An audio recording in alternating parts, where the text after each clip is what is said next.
The senator from Vermont. Thank you, Mr. President.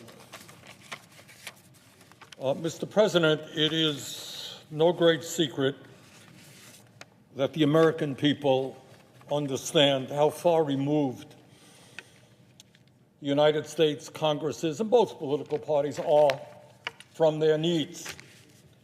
They do polls out there, depending on the month, and Congress gets a 10% approval rating. On a good day, maybe a 20% approval rating. People understand that to a shameful degree, what Congress does is worry about the needs of wealthy campaign contributors, both political parties, and turns their backs on the needs of working people. A few months ago, Burlington, Vermont, not far from where I live, they shut down a road so that people could line up in their cars to get emergency food distributed by the Vermont National Guard. Hundreds and hundreds of people in Burlington, and true all over the state of Vermont. And by the way, Vermont probably is in better shape than most states in this country. We have more hunger in America today than at any time in the modern history of this country. This pandemic has been a disaster, not only from a public health perspective, but from an economic perspective. And economists tell us that working families today are in worse shape right now than any time since the Great Depression. And it's not just the children in America, the richest country on earth, are going hungry. It's you have millions and millions of families who are scared to death that they're going to be evicted from their homes, and join the 500,000 people in America who are already homeless. We have half of our population working day to day, living paycheck to paycheck, trying to survive. This Congress must address the economic emergency facing the American people. We cannot go back to our families during the Christmas holidays while tens of millions of families are suffering. They are looking toward us and their government to provide the emergency assistance that they need. Yesterday, Senator Hawley and I introduced a very simple amendment, not a radical idea. In fact, we're way, way behind what other countries around the world are doing to protect their workers. All that we want to do is to once again provide the same benefits that were provided in the CARES bill that unanimously, Democrats, Republicans, President Trump signed it, supported it. We all came together in March to say that every working class adult in this country would get $1,200 and their kids would get $500. So you got a husband and wife and 2 kids, that's $3,400. Maybe they could use that money to pay a couple of months' rent, buy some food, go to the doctor.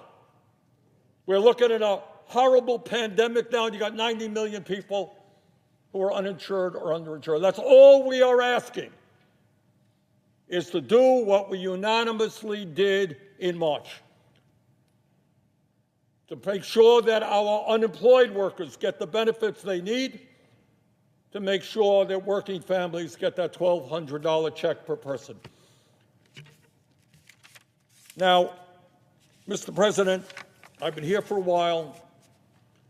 I am not one of the members of the Senate who shuts down, does this and does that, and keeps people here for weeks. I don't do that.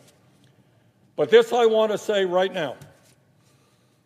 I am prepared to withdraw my objection at this moment. But I will not be prepared to withdraw an objection next week. We will deal with the financial crisis facing tens of millions of Americans. And if I have anything to say about it, and I guess I do, we're not going to go home for the Christmas holidays unless we make sure that we provide for the millions of families in this country who are suffering. And with that, I would yield to Senator Hawley. Mr. President, The senator from Missouri. reserving the right to object, Mr. President, this is a very simple thing that we're talking about, and I can boil it down really easily. If the Senate of the United States can find hundreds of billions of dollars to give to big government and big business, surely it can find some relief for working families and working individuals. And I would just submit to you that it is working families and working people who should be first in line for COVID relief, not last. And that is why the amendment that Senator Sanders and I have proposed is so common sense. $1,200 for individuals, $2,400 for families, $500 for every child. And as Senator Sanders rightly says, every member of this body has voted yes in favor of this relief before. What's more, I can't figure out who exactly is opposed to it. The President of the United States has said that he is in favor of direct assistance. I thank the Majority Leader for his own support for direct assistance. The Speaker of the House has said that she is in favor of direct assistance, and that is why there is no reason why this body should leave next week before we vote on and approve direct assistance to working families. Now, let me just say one other thing. Let me tell you about a phone call I had with a friend of mine at home when this Congress approved direct assistance back in March. He texted me and then he called me and he said, I'm seeing this news about relief that we're going to maybe get a check. He said, is that real? And I said, yeah, that's real. And he said, well, I don't know. I'm worried about taking it. I mean, what if we spend the money? I mean, we could use the money, but what if we spend it? I can't pay it back. You know, it comes back and now I got to pay it back. And I said, you don't have to pay it back. It's relief because you need it, because you're a worker. This is a guy who works in concrete. That's his business. And he said, are you serious now? You're serious that we can keep this money? I can use this for my family? And I said, that's exactly what it's for. And his comment to me was, his words were, man, this is a godsend. There are families like that, not just all over Missouri, not just all over Vermont, but all over this nation, and they are in need today like they were in need in March, and it is incumbent upon this body to act. And we should not leave until we do act. So having reserved the right to object, Mr. President, today I do not object, and I yield the floor. Mr. President, I withdraw my objection. Is there objection to proceeding to the measure? Without objection. Majority Leader. I ask unanimous consent the bill be considered read a third time. Is there objection? Without objection.